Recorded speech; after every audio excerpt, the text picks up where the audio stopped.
them. So today we have Melissa Zeiler with Health and Human Services and Jamie Canham with Nebraska Department of Labor, and they're going to be talking to us about the SNAP Next Step program. So I will let you guys take it from here. Hello, my name is Melissa Zeiler. I'm the SNAP Employment and Training Program Manager. I'm located in the Scottsbluff office, so I do serve the entire state of Nebraska, so we do have locations throughout the state. We have workforce coordinators, and then we also have SNAP Employment and Training providers. We co-enroll our participants with the WIOA program if they choose to do so. So we do work very closely with Jamie and her staff regarding co-enrollments for the program. SNAP Employment and Training is separate from WIOA, so we do have participants that prefer just to work in one program, and that is fine. We still will enroll them. Jamie, if you want to click to the next slide. Yep. Perfect.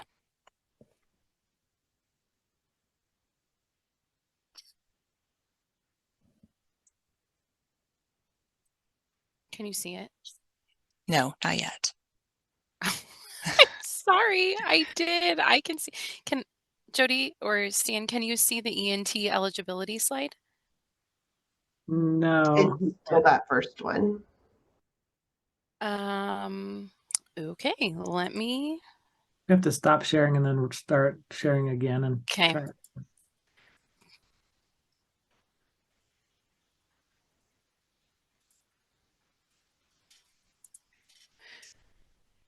Okay, let me go back one because I thought maybe it was frozen.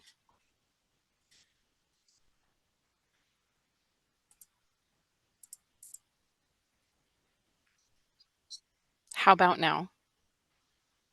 Yep, Yep. we're good now. Okay, thank you. Okay, for the eligibility for the SNAP Employment and Training Program, what happens is participants are eligible for the program as long as they're receiving SNAP. They cannot be receiving the cash assistance known as the ADC or TANF, and they have to have at least one adult that is work eligible. What happens is at the time that the participant completes an application for the SNAP benefits or completes a recertification, they're offered to enroll with a SNAP Employment and Training Program. So we have people in our customer service centers and our local offices that do take applications. Once they take the application, they explain to the participant what we have to offer. They let them know that we can assist with finding employment, we can help with creating a resume, preparing for interviews, or if they want to do something such as a short-term CNA certificate, we can help with that as the tuition assistance. And we do offer supportive services such as gas, vouchers, clothing, help with interview clothing, or items if they do obtain employment. We can help them with like maybe steel-toed boots, whatever works best for them. Each of our SNAP Employment and Training participants receive what we call personalized case management. For us, what happens is we do provide them with an assessment. We go over that with them to see what needs they are at, and then we place them in a qualifying component. Within the state of Nebraska, we have 4 workforce coordinators that are employed by the Department of Health and Human Services. Currently, we have 2 vacant positions. We have one in the Kearney area and one in the Beatrice area. We do also have a workforce coordinator in our Scottsbluff area, North Platte area. They cover the Western Service area. And then we have a workforce coordinator in our Columbus office and serve that area. We do have 2 SNAP Employment and Training providers. One is located in Omaha, they're Metro Community College. The other one is located in Grand Island, they're YWCA. And then we recently just signed on the City of Lincoln, and we are onboarding them currently. They are not taking referrals at this point in time, but we are onboarding them. So here in the near future, we'll be able to start working with them and taking referrals in the Lincoln area.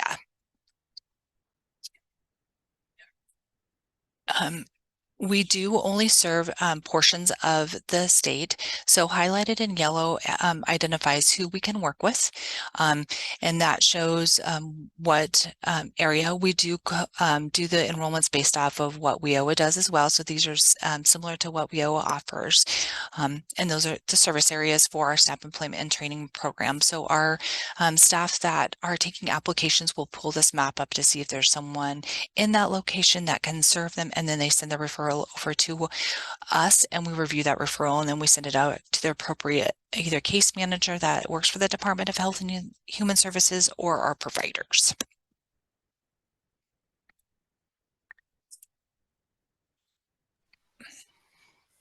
Okay, hi, I'm Jamie Canham. I am the WIOA program coordinator for the greater Nebraska area. So all of the counties outside of the Omaha and Lincoln area. So as Melissa mentioned, the SNAP Next Step program is it can be a standalone program. However, we're going to encourage the participant to co-enroll in both programs to meet all of the needs for the two programs to share expenses, and just other benefits of that. So if you know anything about WIOA, some of the things that she mentioned as far as paying for the CNA, CDL classes, job search, resume assistance, those are also all things that WIOA can provide. So this person is essentially then just getting two case managers who are sharing these duties, and just kind of making a plan in order, hey, I'm going to pick up this, you're going to pick up that kind of thing to help that person become self-sufficient and successful. So in addition to the criteria that she went over, if they were to co-enroll in both of the programs, you would also need to meet the WIOA and enrollment eligibility. Excuse me. So three different categories for different areas that you could enroll in for WIOA. So first, for the adult, you're going to need to be that 18 or older category. You're going to be needing to show a need for the services. And so that can be through a few different ways, maybe reentry from a long-term incarceration. Maybe it's low income. You've met some type of low income eligibility, like receiving SNAP benefits. There's some type of barrier, basic skills deficiency, GED, or wanting to go into adult basic education, those types of things.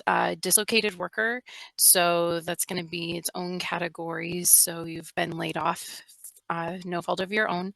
Transitioning service members, qualified military spouse, self-employed individuals experiencing a loss of income or medical reasons that they can no longer continue in their self-employment, or displaced homemakers.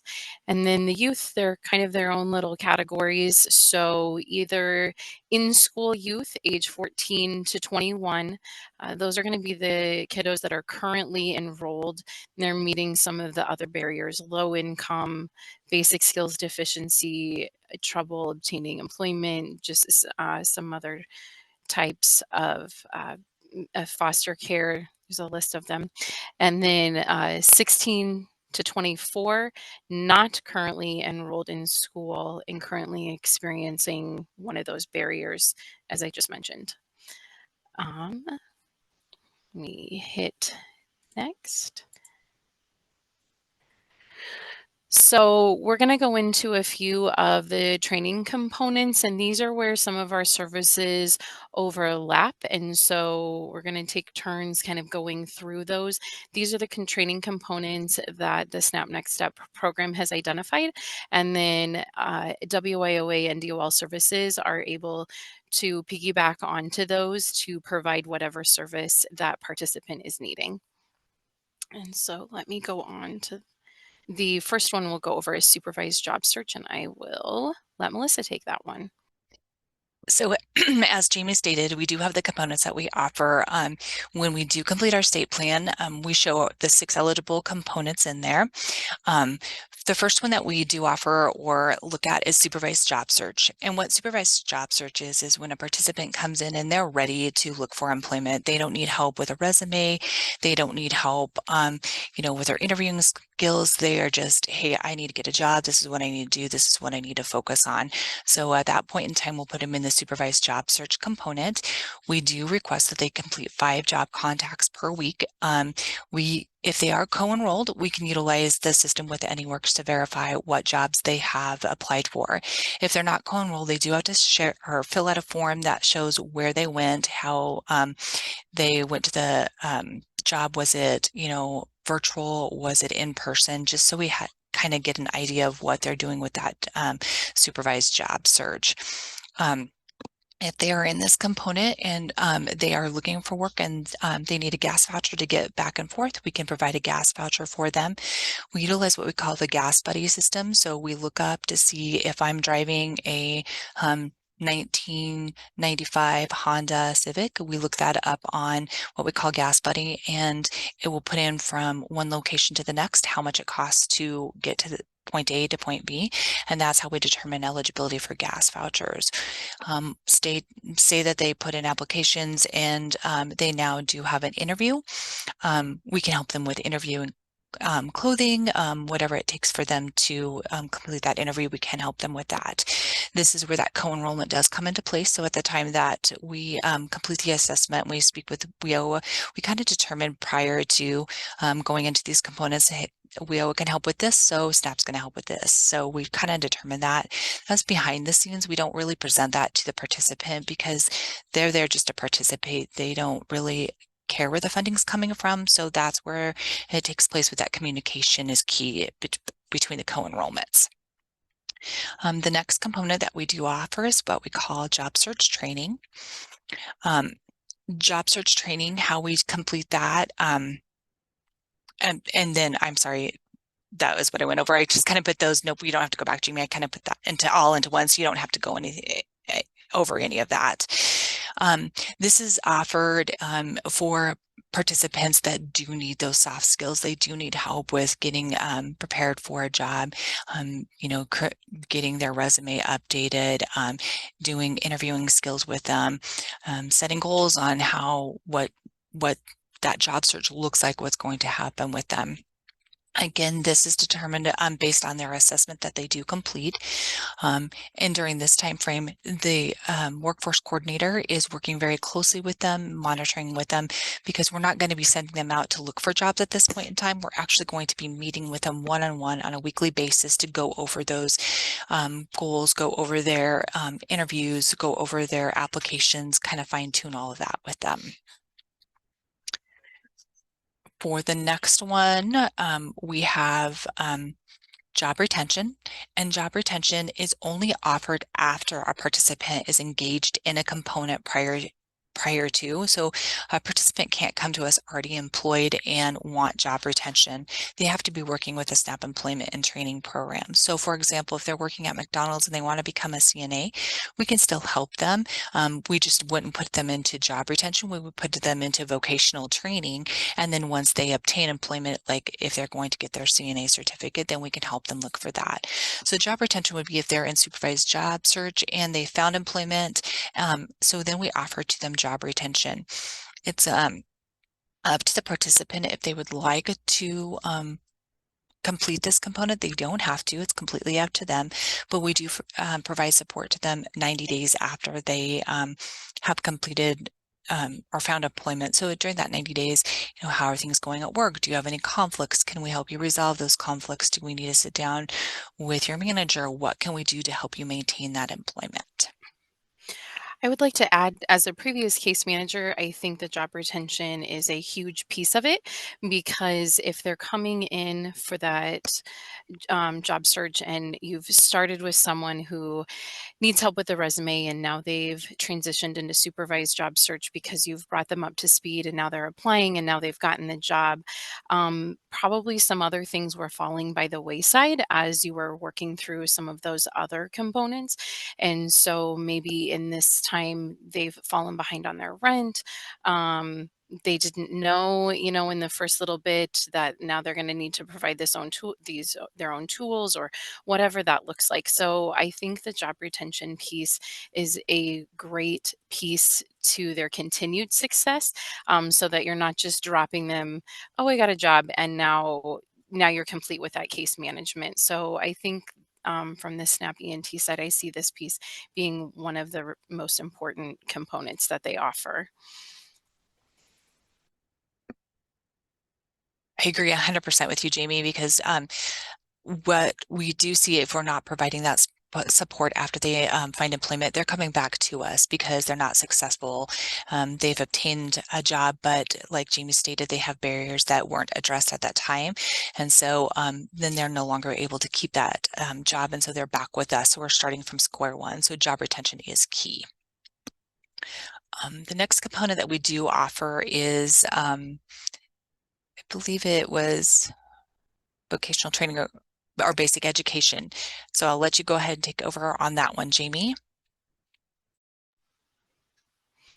The basic education piece is going to be if they come in where they are interested in completing their education. We're going to be working to get them referred to the correct place, the local community college. And the basic education can be any of the following: high school equivalency, completing the GED, English is the second language courses. It could be a combination of them. Maybe they start in the ESL classes and then transition into the high school equivalency piece after that. We're going to be using outside partners for this, like the community college or a place that offers those services. Then we're going to look to make sure that all of the costs are being covered. Those GED classes most likely are going to be free, but there could be a cost with an exam. Going to be making sure that they are completing anything that's required of them as far as attendance and things like that. And as Snap put on here, these can also be combined with other things. They can be doing a job search as they are working through these classes, just kind of building whatever that plan for them was. Maybe they need to complete this piece before they can get into a CDL or some of those other vocational pieces that she mentioned in the beginning. Did I cover everything for that? Yes, you did. Okay. I know for yours, the requirements sometimes just look a tiny bit different, but all the bases are covered. So the next training component is the vocational training. And typically people think of WIOA as the big partner in this, even though all of those other pieces WIOA can play a part in as far as the job search, the resume, all of those things. So the vocational training is going to be something that needs some type of a credential, a license. This is going to be those CDLs, the CNAs, nursing, sometimes they're accountings, things like that.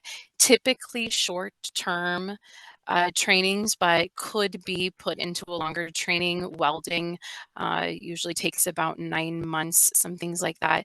Again, partner services are going to be used in these, so we're going to be partnering with the community college.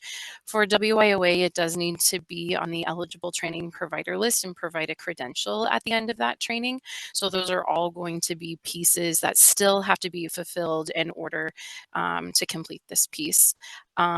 We are going to try to use additional outside partners such as vocational rehab. If it's at the community college, a GAP tuition assistance program. They're also going to be required to file for that financial aid or that FAFSA to see if they are Pell eligible or any other scholarships or grants that would be available to them. The education may be combined with the unsupervised job search. This may look like them getting a survival job in order to get through that training. So maybe they're wanting to be an LPN, but we're going to work as a CNA while we're in training to help keep up with our living expenses, even though our final goal is not the CNA position. The basic education piece, that's already going to need to be completed when you're entering the vocational training. So you're going to need to be able to be eligible for the vocational training that you're looking into. And next, I believe it's on the job training. Yeah. And so on the job training is the additional piece. If you are familiar with WIOA, this is the same process. So for that on the job training, we're going to be helping doing all of the previous components, the job search, the interviewing skills, and all of those things to get offered this job for the on the job training. The case manager might be reaching out to places where they know that the participant has been applying to let them know that they're eligible for this type of service. That looks a little different in every office. And so for the on the job training, that employer is going to hire them for a full-time permanent position. It is their new employee. It is not to be looked at as a temporary or trial-based situation. The Department of Labor will then do, if they are co-enrolled, the Department of Labor WIOA program will do a wage reimbursement for up to 50% of that person's wages. A training period will be determined, usually around 640 hours, depending on the person's previous employment experience, educational levels. All of those things are looked at. A training plan will be created, which is essentially what a lot of the job duties that that participant is going to be responsible for learning, and the employer is going to train that employee just like they would train any of their other employees. So that could be a variety of different trainings. Maybe some of it is video based, maybe some of it is orientation, maybe some of it is shadowing out on the floor, just whatever types of training that they would use with any of their other employees. Um, that employer then is going to submit those pay stubs and to be eligible for that reimbursement. And then they're also going to be providing progress notes. Is the person showing up on time? Is everything going okay with their soft skills? Are they asking questions? Are they picking up some of those job skills? Is there maybe any concerns that they're having, so that those can be addressed both with the employer and the participant, and then if there's anything that we can do to help. So an example of that would be maybe they're late because their car has been breaking down, and so is that a supportive service that we can provide to them in order to make them successful? And if any of you guys are familiar with the Ignite program, we did utilize the vocational training and the on-the-job training with our Ignite participants. So they were able to utilize both of those components, enroll the majority of them were co-enrolled with SNAP Employment and Training and WIOA, so that worked out really well for them to get through those.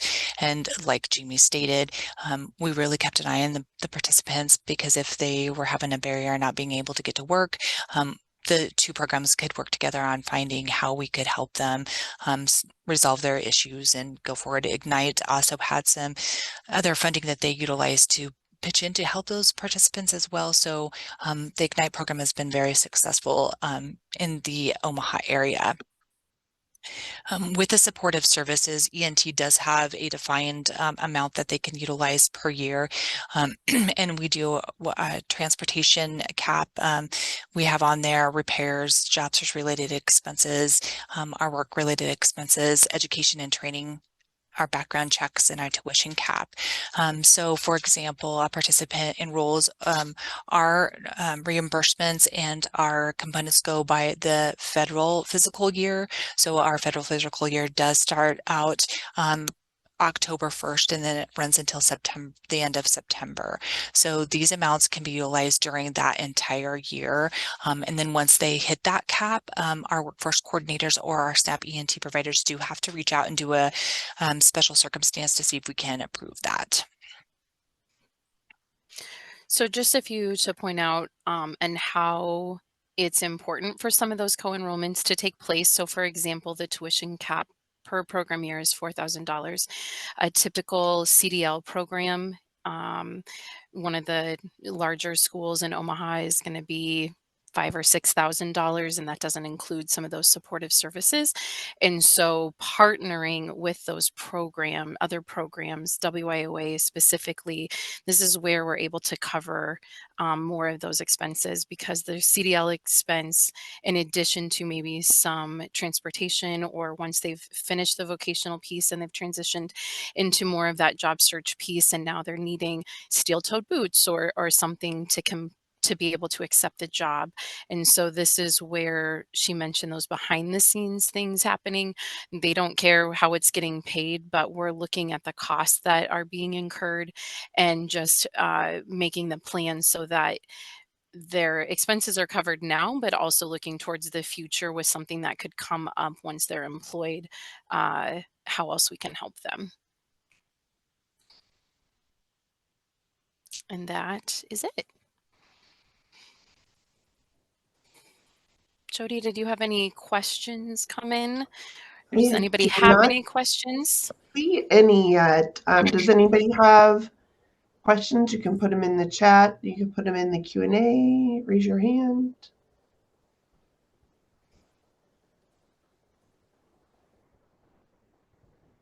Give everybody just a minute and see if we... I would like to add that the co-enrollment is pretty seamless. The SNAP Next Step case coordinators know how to complete the WIOA enrollment paperwork. The WIOA staff members know how to complete the SNAP Next Step paperwork.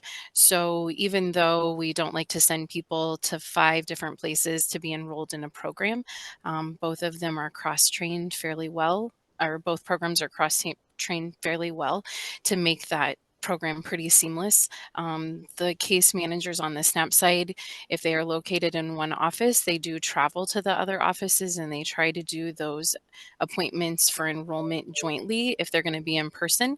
So they do try to make it as easy as possible for the person to enroll in both programs without a lot of extra paperwork. Do they start through the SNAP program if somebody's interested? They can start through either. So if a WIOA person is doing an enrollment, and maybe midway through the enrollment they find out they're in SNAP, you would want to take that time to explain, oh, hey, I didn't realize this. Let's stop here and talk about this other program. On the other side, if they are reaching out to the SNAP Next Step through those type of outreach efforts, if they're identifying a lot of things like, hey, I'm going to go through CDL and then I'm going to do this, the SNAP Next Step coordinator can open it up and say, hey, we've got this other program. Are you interested in doing it? And I would say a large portion of the time, they don't have any problems with co-enrolling in both programs. So one question popped up. It said, why can't we talk to DHHS? A little confused on that part.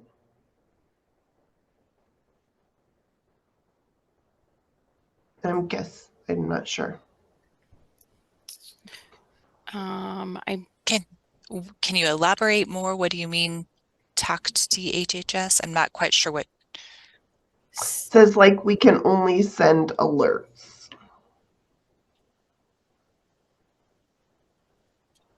I don't know. I'm not sure either.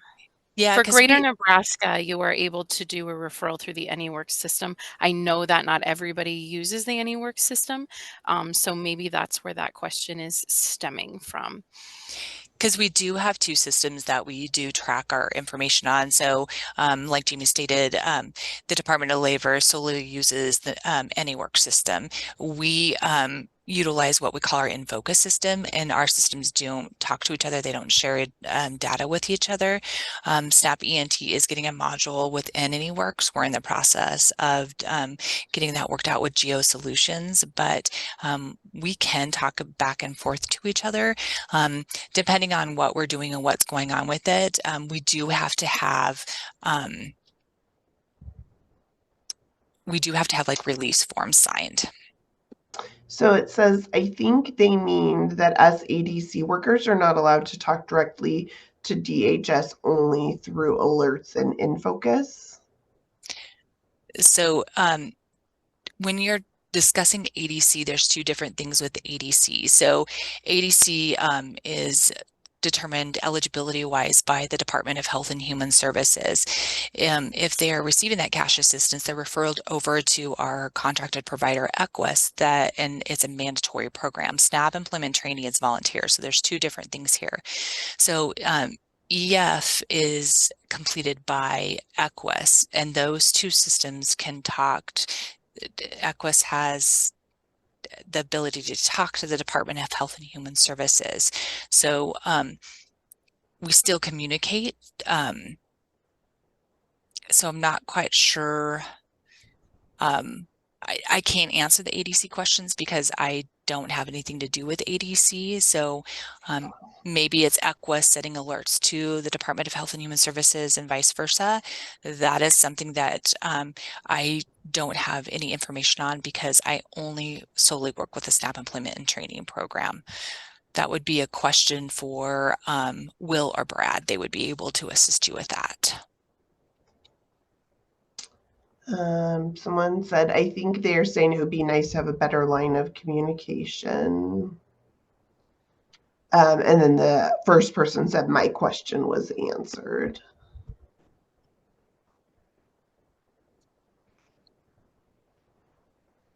So I think we've gotten through the questions. I don't see any hands raised. So I think we are good unless somebody else has something else. All right, I think we're good. Next month we have GAP assistance. So we're going to learn about the GAP assistance program. So join us next month. And by then we'll be able to tell you for sure who our March presenter is. So thanks, and we will get the recording out to everyone and share with them. So thanks, guys. Thank you.